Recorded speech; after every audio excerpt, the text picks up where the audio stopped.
Thanks so much for joining us on The Bright Side. We are talking about peptides and skin lightening and eye health and bone health. We left off yesterday on The Bright Side talking about the deluxe form of vitamin E, tocotrienols, as opposed to the lesser deluxe, I guess you'd say, less expensive version of vitamin E, the tocopherols, which are the kind of vitamin E that you'll find in most vitamin E products. Tocotrienols are really not found in a lot of products. They're kind of the new kid on the block, even though we've known about them for about 30 or 40 years now. They're sort of the new kid on the block. They're getting a lot of press these days, at least in the world of nutrition journals. The trade journals are all talking about tocotrienols. They're still not in the mainstream press yet, although I did see a couple of articles on CNN about tocotrienols, and tocotrienols actually made the news last week as far as helping with Alzheimer's disease and brain health issues. All vitamin E will do that for you, but tocotrienols are even more powerful when it comes to antioxidation than tocopherols, and that's where this anti-pigmentation issue comes in. Tocopherols will help you with pigment, but tocotrienols will really help you with pigment. That's because tocotrienols, the deluxe form of vitamin E, in addition to being able to suppress the oxidation, the rusting, if you will, of melanin, tocotrienols can actually suppress the activity of the enzyme that makes the skin dark. So they got two benefits there, two effects. The tocotrienols can actually have an antioxidant effect, and then they can have an enzyme inhibiting effect, which is completely separate. That gives them super duper skin lightening properties. And that makes them as effective, probably, or at least close to as effective, as the gold standard of anti-pigmentation of skin lightening products, and that's something called hydroquinone. Hydroquinone is really nasty stuff, as well as it does work. It sure does work. It is the gold standard of skin lightening products, and it's pretty much only used in prescription skin lightening products because of its toxicity. There's still some products that you can get over the counter that have hydroquinone in them, but they're typically at a very low concentration. To really get hydroquinone benefits, you got to go into prescription strength, and that's usually 4% or 5%, although I was making a 10% hydroquinone product in my pharmacy. That was really toxic stuff, although I have to say it did work pretty well. If you were to eat the same amount of hydroquinone as you apply on your skin, you get really, really sick. That stuff is super, super nasty. In fact, it's actually banned, I believe, in Europe, or it's going to be banned in Europe, hydroquinone. If you want skin lightening, that's the stuff, but man, it sure is nasty stuff. And the bottom line is if your skin is pigmenting inappropriately, you probably got something going on in your biochemistry. We'll talk about that here in a second. Tocotrienols can lighten the skin. They lighten the skin in a non-toxic fashion. And in addition to the anti-pigmentation effects, the skin lightening effects that you're going to get from this super, super essential vitamin, tocotrienols, you're going to be able to thin your blood, you'll have better circulation, you'll improve heart health in general. Tocotrienols are also very important for the brain, and it's all non-toxic. Now, that is my kind of skin lightener. Why would you mess around with hydroquinone, a toxic drug, when you can use tocotrienols, which, if they're not as effective as hydroquinone, they still have a pretty nice skin lightening effect. And on top of their skin lightening benefits, the skin lightening benefits that you'll get from the tocotrienols, you'll also get heart health benefits, blood health benefits, and you'll also get brain health benefits too. That's a really neat skin lightener. And you're not going to find tocotrienols in very many foods. Palm oil is probably the best food source of tocotrienols. There's a little bit of tocotrienols in rice bran, grains in general, oats, barley. They'll get you some tocotrienols as well. But if you really want to take advantage of tocotrienols for your brain, for brain health, for Alzheimer's, for dementia, for skin lightening, for heart health, for circulatory system health, you're really going to want to supplement with tocotrienols. And you can pretty much find them at your favorite nutrient supplier or nutrient supply store, internet, wherever you buy your nutrients, your supplements. All right, in addition to oxidation, rusting, two other major causes of hyperpigmentation, of darkening of the skin, are the stress hormones cortisol and estrogen, and then perhaps a lack of intake or lack of absorption of antioxidant nutrients. Those are the three big reasons why our skin pigments. Number one, It's stress hormones, cortisol and estrogen, and cortisol number 1, estrogen number 2, and number 3, oxidation. And that can involve deficiencies in intake of antioxidants or also absorption if you have some kind of digestive problem. There's a very close relationship between the formation of blotchy skin, of dark spots, hyperpigmentation, melasma, whatever you want to call it. There's a very close relationship between this formation of pigment, inappropriate formation of pigment, and the generic stress response. This is really important to understand. Nature has designed the body so that when the body is under stress, an entire constellation of effects will occur in the body. Hypertension will occur when the body's under stress. And keep in mind, when we talk about stress, I'm not just talking about emotional stress or mental stress. This is what we think of when we hear the word stress. Stress is almost like a cliche in our culture. Oh, you have too much stress. Stop stressing so much. Why are you stressing like that? We always think of emotional stress and mental stress, but we don't often think of physiologic stress. Insulin, for example, is a physiologic stressor. Sugar is a physiologic stressor. The wrong kind of food is a physiologic stressor. The wrong kind of food creates the same kind of stress response that a saber-toothed tiger did on the African savanna 10,000, 12,000 years ago. If saber-toothed tigers lived on the African savanna, I'm not sure if they did or not, but whatever. The same kind of stresses that the body grew up with, survival threats, the same kind of stress response occurs when we have a digestive problem, or when we have a blood sugar problem, or when we have an oxygen problem, or when we have a circulation problem, or when we have emotional or a mental problem. All of these kinds of stresses initiate the same kinds of responses in the body. This is so important. This is the key to all disease, people. This is the key not only to all disease, but it's also the key to recovery. And I'll tell you what I mean when we come back from our break. I'm Pharmacist Ben. You're listening to The Bright Side. Our number's 855-660-4261. Got a couple lines open for you. We'd love to hear from you. 855-660-4261 if you want to contribute to the conversation or if you have questions about health or nutrition. I'm Pharmacist Ben. You're listening to The Bright Side. And we'll be back after this.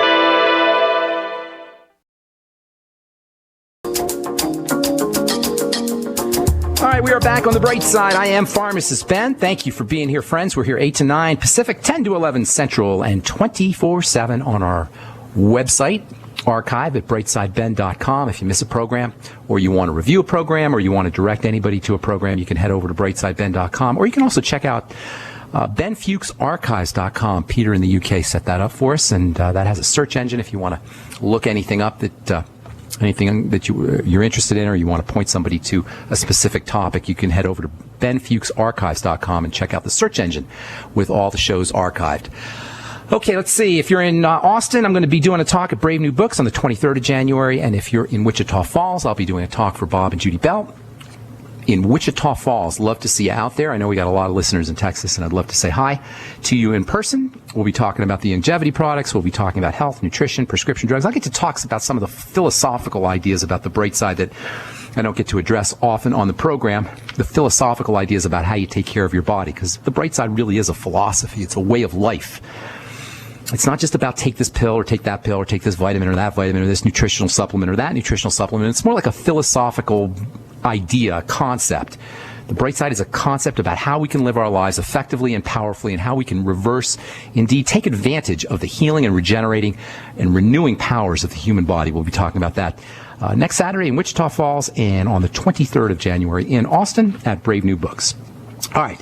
855-660-4261 is our number. Got a couple lines open for you. Try to get on board here early, and we'll get to as many calls as we can. 855-660-4261. Before we went to break, we were talking about this stress response, the idea that the stress response is generic in the body, and it doesn't matter if you have the stresses, if the stress is coming in from your dysfunctional family, from the government, from your neighbors, from your kids, from your boss, or from your pending divorce, or from your digestive problems, or your blood sugar problems, or whatever. Emotional stress, mental stress, physical stress, the body responds to all of these kinds of stresses the same way, with a constellation of symptomology. A constellation meaning different symptoms that all occur together as a constellation of symptoms. And they all occur together because the stress response is a generic response. It's one thing.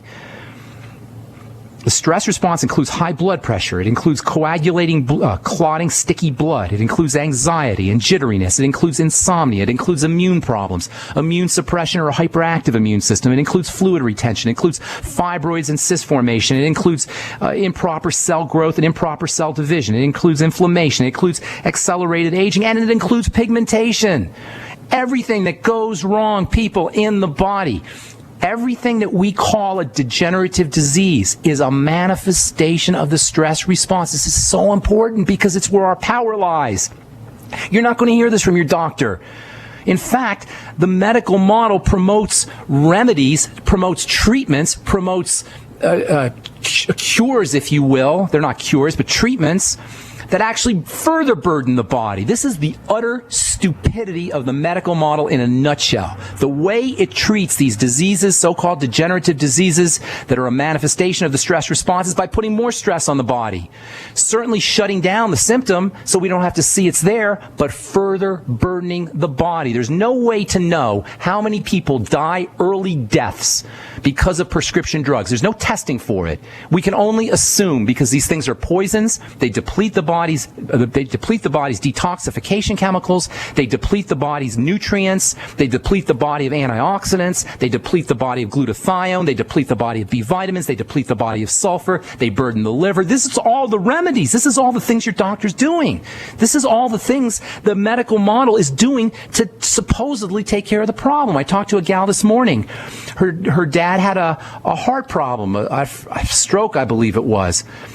So what did the doctor do? He put the 73-year-old guy who just had a stroke, he put him on 3 separate beta-blocking drugs that suppress the circulatory system, drugs that burden the heart, burden the liver, drugs that shut down the cardiovascular system. This is a guy who just had a stroke, and what's the medical model do for this guy?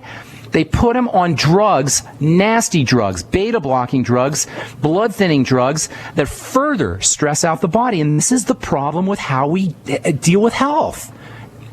It should be so obvious. Once you understand how prescription drugs work, once you understand the body's response to prescription drugs, once you understand the link between prescription drugs and stress and the link between degenerative disease and stress, it doesn't make any sense, people. It's craziness.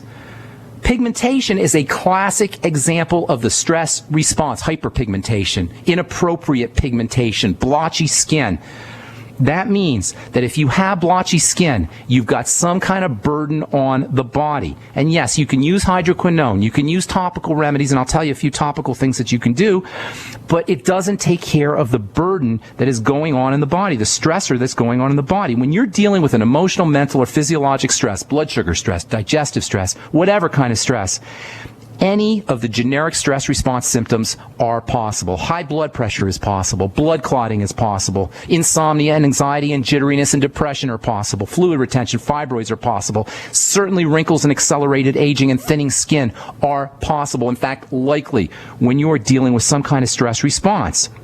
And it turns out that the hormones that help the body deal with stress, cortisol and estrogen especially, are also linked to hyperpigmentation. If you are hyperpigmenting, if you're darkening, if you're getting these dark spots in an inappropriate fashion, you can rest assured there is some kind of stress stimulus activating it. And the most important thing you can do is eliminate stressors. For 1, digestive stressors. For 2, blood sugar stressors. And for 3, cortisol and estrogen.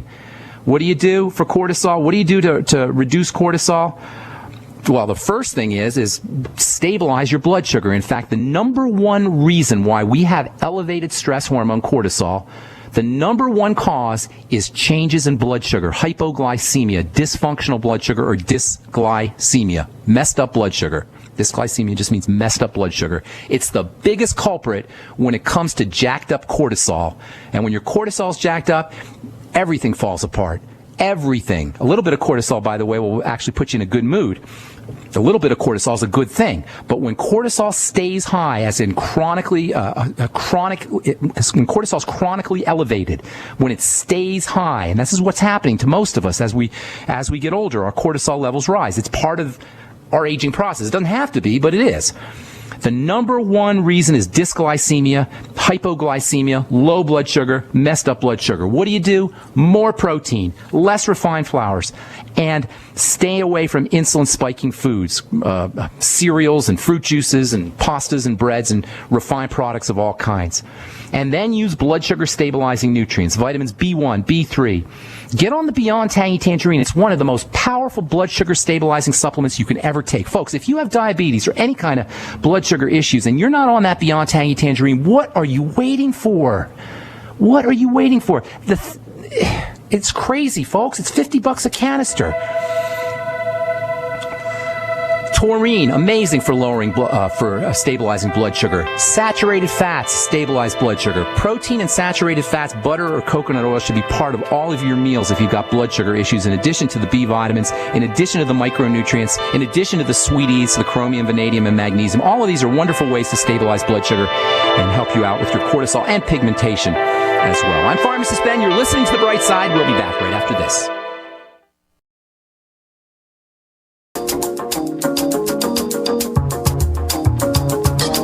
We are back on The Bright Side. I'm Pharmacist Ben. Thank you for being here. If you want to purchase any of the longevity products you hear advertised on The Bright Side, you can head over to my website, brightsideben.com, and click on the Buy Now link. And, of course, if you want to join the Bright Side Ben team for a one-time $10 fee, click on the Join the Team link or call the Bright Side Ben phone team at 866-735-2470. Our number on the Bright Side, 855-660-4261. On our next program, we'll continue talking about this generic stress response and hyperpigmentation, and we'll also tell you about cortisol. We'll continue talking about cortisol and ways that you can lower cortisol, and then we'll talk about the kind of unknown stress hormone, and that's estrogen. Most people don't realize, unless you're listening to this program, because we talk about it all the time, that estrogen is actually a stress hormone. Yes, indeed. It's one of the ways the body deals with stress. So for you ladies who are thinking about going on hormone replacement therapy, you should know that you can mess up your body big time with hormone replacement therapy. And when I say mess up your body big time, I'm talking cancer, I'm talking blood clots, I'm talking thinning skin, I'm talking all kinds of fibroids and cysts, I'm talking all kinds of problems. On the other hand, there's some wonderful anti-progesterone nutrients, and we will tell you what those are as we continue talking about pigmentation, stress issues, and peptides. We're going to also talk about glutamine and glutathione here. We'll do that next week as we continue talking about peptides and good health on the Bright Side. I'm Pharmacist Ben. Thanks for listening. Time to take our first phone call. Charlie in Kentucky. What's going on, buddy? And I had two questions for you. I was curious, firstly, about what you thought about cosmetic mole removal, like in a facial area. Cosmetic what? Second, I didn't hear you. Like mole removal. Mole removal. Okay, go ahead. And what was the other? And secondly, options for topical skin light. Okay. I was going to talk about topical skin lightening next week, but I'll give you a couple ideas now. Moles are really typically not a big deal, and a lot of things get called moles that aren't really moles. Moles are technically little dark spots, and they can be a sign of cancer if they change color or change shape. That's really what you want to. That's really what you want to be careful of is moles that change color or change shape. Moles are typically benign and they're not really a big deal for the most part. But every once in a while, somebody's going to have an unusual mole, a weird kind of mole, and those are the kind of moles that can develop into cancers, melanomas, and those are the really big problems. If you got a mole and it looks weird, it changes color, it changes outline, it grows, whatever. If it seems to be morphing in any kind of way, that's something that you really want to be careful of. Moles are typically, however, for most people, they're not really a big deal. So I wouldn't be messing around with them unless it looks weird in any way. Like I say, it changes color, shape, or anything like that. If it's just a little mole, I wouldn't worry about it. Moles are typically just a pigmented issue. They can be raised or they can be flat, but it's basically just pigment. However, like I say, this is very important. If the change of shape, looks weird, grows larger, whatever, in any kind of way, that's something that you really want to take care of because it can develop into a melanoma. As far as topical skin lightening goes, there's lots of things you could do to lighten the skin topically. But the thing about lightening the skin topically is you're not going to take care of the chemistry that's causing the problem in the first place. So skin darkening, hyperpigmentation, blotchy skin is a sign of, number 1, excess cortisol, number 2, excess estrogen, and number 3, deficiencies in antioxidants, whether it's intaking antioxidants or absorbing them. It could be one or the other. Those are the 3 main causes of hyperpigmentation. If you want a 4th cause, prescription drugs can do it too. Probably because prescription drugs mess up cortisol and cause an elevated stress response. It's a sign of the generic stress response. Topically, however, there's wonderful things you can do. It's not going to take care of the problem permanently, but you can take care of the pigment that's on the skin in the immediate sense, in the short term.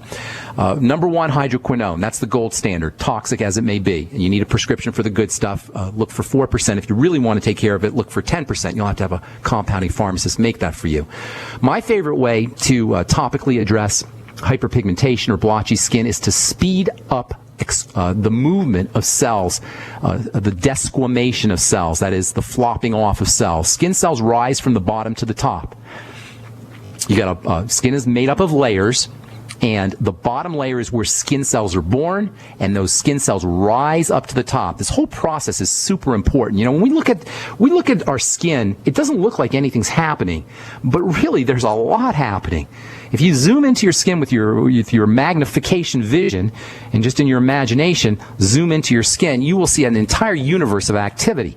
One of the things that's happening is cells are constantly moving from the bottom to the top. And as they're moving from the bottom to the top, they're becoming progressively more dead, if you will, until they reach the very tippy top where they're dead, and then they flop off. Well, as cells are moving from the bottom to the top, that's when the pigmentation occurs. And it's a little bit more complicated than that, but for our purposes here on this phone call, the pigmentation occurs as the cells are moving from the bottom to the top, which means the faster the cells flop off, the faster the cells move from the bottom to the top and then come off. That's called desquamation. The faster they come off the top, the quicker you're going to get rid of that pigment. Does that make sense? You're actually speeding up the removal of the pigmented cells. Does that make sense the way I explained that? I hope I wasn't too confusing. Yeah, absolutely. Okay, so you want to speed up the movement of cells from the bottom to the top. There's wonderful ways to do that. Retinoic acid is probably the best. That's vitamin A cream. And the reason I say it's the best is because in addition to helping speed up the movement of these pigmented cells from the bottom of the skin upwards and then flopping them off, you'll get all the advantages of vitamin A. Antioxidant advantages, anti-wrinkle advantages, improvements in the way cells divide and grow, anti-cancer benefits. It's just a wonderful topical product, and I recommend everybody uses retinoic acid after the age of 35 or 40, even before for some folks, and especially if you're hyperpigmented or if you're darkening. The next thing you could do is you can use alpha hydroxy acids, glycolic acid, lactic acid. These are products these are ingredients that you'll find in products like cleansers and toners, or creams, lotions. I recommend cleansers and toners with alpha hydroxy acids in them.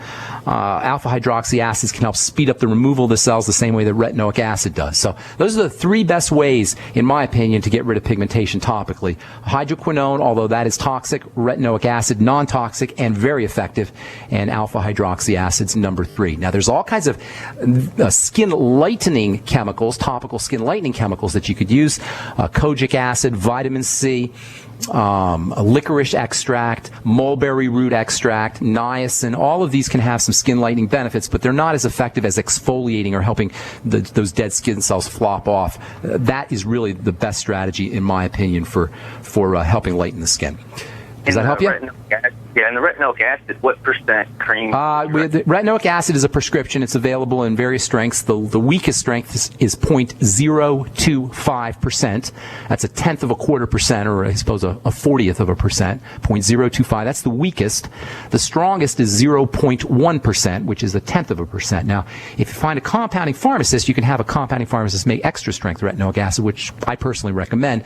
But retinoic acid is a little bit aggressive. That exfoliation that it induces, that movement of cells from the bottom to the top, can sometimes cause some irritation if people aren't healthy or their skin's not robust and vigorous enough. So you got to be a little bit careful with retinoic acid, but it is super duper effective. Do you have any more questions there, Charlie? Does that help you? That pretty much does, man. I guess the only thing with the mole removal is, do you find there any benefit in a cosmetic sense, like if you have something on your face or whatever? Well, hang tight. Let me talk about that when we come back from our break, okay?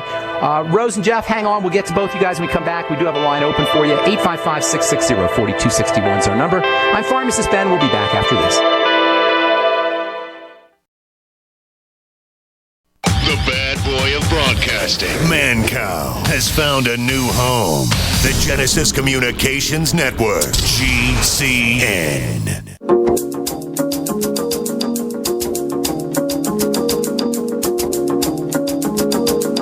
All right, we're back on the right side talking to Charlie in Kentucky. Are you there, Charlie? Charles in Kentucky. Charlie? Yeah, Charlie? man, I'm here. All right, Hi, good. John. Good. As far as moles go, as far as removing them, they basically just cut them out, and it's pretty routine. I mean, you could get some infection, I suppose, but there really isn't many problems associated with the excising procedure, with the cutting out procedure. They can also burn them off. Sometimes they'll cauterize them off, but it's pretty routine stuff. They use laser sometimes to do them as well. But it's not a big deal, not a major surgery or anything. It doesn't even, sometimes they don't even need stitches depending on the depth of the mole or the size of the mole. So it's not a big deal. Is it a real big mole that you have or something? Not super big. It's just kind of annoying when I shave. And you might want, if it's annoying like that, you may want to have it removed, excised, or cauterized. But it's not a big deal, and there's no danger to it really, aside from possible infection.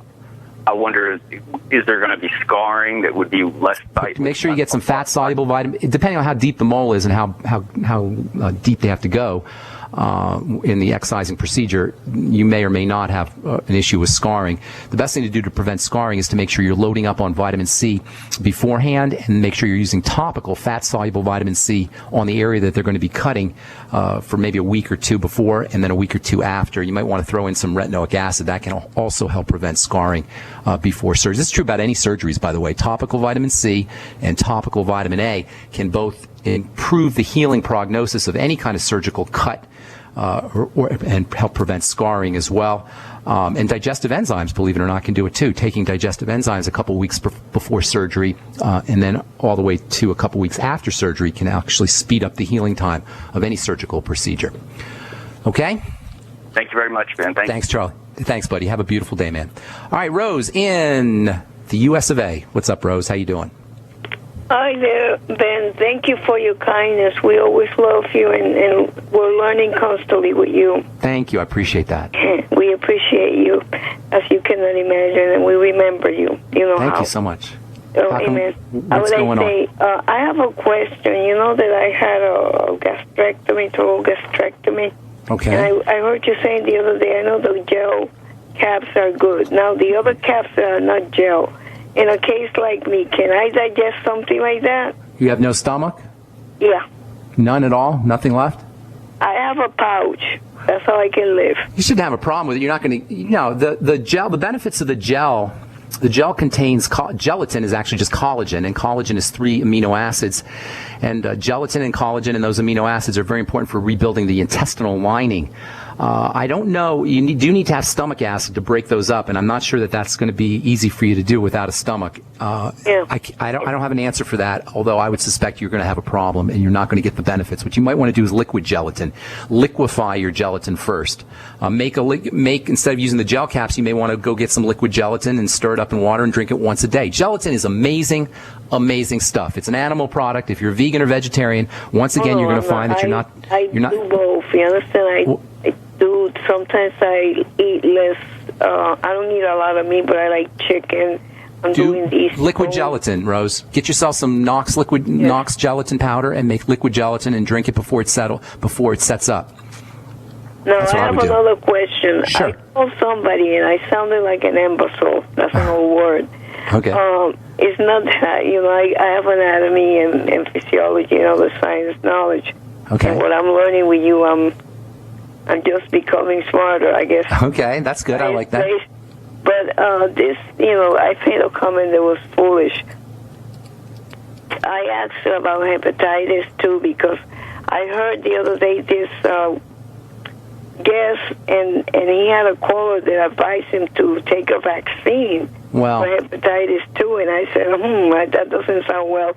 And when I called today, John Moore, I wasn't even thinking, the vaccines were supposed to take, whoever takes them, I don't take them, whoever takes them is prior to the onset of the condition.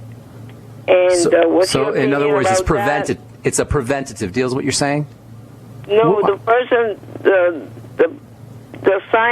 person that I called, she's a scientist, he said to take for hepatitis 2, it could be wise to take the vaccines, but then John Moore, he said, that's an opinion that is divided. Some people that's not my opinion. He's right. That's not my opinion. That's whoever the scientist was. I'd have to talk to her. I don't know who she was, but it's not my opinion. Hepatitis 2, I assume you mean hepatitis B, is it's a bloodborne disease. It's in fluids, basically, blood, various fluids, tears, even urine, and it's a liver. It's a hepatitis. The A, B, C, D, E doesn't matter. It's the hepatitis part that matters, and the hepatitis is an inflamed liver. You got a toxic liver. And when your liver's toxic, what you got to do is you got to protect your liver. That's basically it. Viral infections only occur when the body is weak. We live in a world of viruses. We're surrounded with viruses. There's viruses in our bodies. There's viruses in our skin. There's viruses everywhere. Viruses are really pretty amazing little. They're not even things. Nobody even knows what a virus is, really. In any case, viruses are all over the place, and they're opportunistic in the sense they wait for us to become weak. This is why old people get these diseases, or sick people get these diseases, or people who have immune problems get these hepatitis type diseases. You know, AIDS, remember how AIDS was the big deal? Everybody was all terrified of AIDS. Well, it turns out you only get AIDS if your body if you got some kind of immune suppression, if you're eating the wrong kinds of foods, if you're weakened, if you've got this chronic stress response that we've been talking about. So what do? You don't need a friggin' vaccine. That's crazy. What you need to do is you need to support your immune system. The vaccines only support the people who are selling you the vaccines. I have a big problem with those. I have a big problem with any scientists or medical professionals who encourage vaccines before they encourage supporting your immune system. You got an immune system, use it. You got an immune system, support it. You got an immune system, don't suppress it. Almost everything we do that's part of our modern 21st century lifestyle on some level suppresses immunity. So don't do it. Don't eat the corporate crap. Get yourself on the Beyond Tangy Tangerine. Make sure you're using selenium. Deep breathe. Relax. Don't eat the processed foods and the foods that mess up blood sugar, etc. Rose, I got to move on. I hope I helped you, and thanks so much for the kind words. I appreciate it. Yeah. Okay, God bless. All right, only got a couple of minutes here. Jeff in Colorado. What is going on? Where are you in Colorado, Jeff? The Springs. Good deal. What's cooking? How can I help you? Yeah, should people be concerned about radiation getting in milk and dairy products? I know my son is thinking about quitting. Radiation is just one of the crappy things that we've done to the planet, among a lot of crappy things that we've done to the planet. And I get calls about Fukushima, and it's terrible what's happening, absolutely terrible. But you can't sweat it. You can't, because all that's going to do is lower your body's ability to fight things. Get yourself on a good nutritional supplement program. We've talked at length about supplements for radiation. Dairy is a problem. It's not the radiation. The radiation's a problem too, but the dairy's a problem too. Stay off of dairy unless it's raw, unpasteurized. You got a farmer that you can get raw milk from. That's a whole different story. But supermarket milk is not a good food for anybody. Now the radiation just makes it worse. If you're worried about radiation, glutamine, glutathione, sulfur, vitamin C, we'll talk more about that next week when we talk about glutathione and glutamine. I'm not concerned about radiation in the sense that I don't worry about it on a daily basis, but it's not a good thing, obviously. It's a crappy thing that we have to deal with it. Human beings are the only species that craps in their water and then drinks it. And we crap in the air and then breathe it. This is the stupidity of the human race, and I'm part of it. I'm guilty. I'm a human being, but we just have to live with it. So protect yourself, support your immune system, deep breathe, do all the things we talk about here on the bright side, and you don't really need the milk unless it's unpasteurized and raw milk. And there are some good things in milk if it's unpasteurized and if it's raw. Does that help you, Jeff? Yeah. All right, buddy. Thanks so much. Got to move on, buddy. All right, real quick, Debbie, see if we can get you in here. What's going on? Hello? Debbie in Texas. That would be you. Okay, I'm sorry. I couldn't hear it. There was some fuzziness going on. Sure. What's going on? I just appreciate you, Ben. Thank you so much for being on and helping us all. Thank you. I appreciate that. Anyway, my eyes are so dry, and I just have to keep blinking to try to feel like I'm clearing off a film or whatever. How old are you, Debbie? I'm 58. Okay. Well, I didn't mean you don't sound happy about that. Well, I know I didn't mean you didn't have that information. The reason I asked is I wanted to see if it was a degenerative condition. It sounds like it is. So now what happens I have a white film that's starting to grow on the outside of my iris. That's not good. That's not good at all. The tears are very important for helping protect the eyes. And if you have a problem with tears, you may have a problem with your tear ducts. You probably have some other stuff going on in your body. Can I get you to call back Monday, because we're just out of time? And I'd love to address this for our other listeners as well. I know a lot of people can benefit from what I'm going to tell you. Okay. Can you call back Monday, Debbie? Yes. I appreciate it. Thanks so much. And thanks for the kind words. All right, that's all the time we have for today. Thank you, folks, for listening. I appreciate all you guys. I appreciate the kind words. I appreciate the Facebooks and the letters and the love and support. Thank you so much. If you want to purchase any of the Longevity products or join me on the Brightside Ben team, call the Brightside Ben phone team at 866-735-2470. Ask them about joining the team for a one-time $10 fee. You can start yourself a longevity business. Check out my blog, pharmacistben.com. Check out my website, brightsideben.com, and we will talk to you all later. Have a wonderful, beautiful day. Bye for now.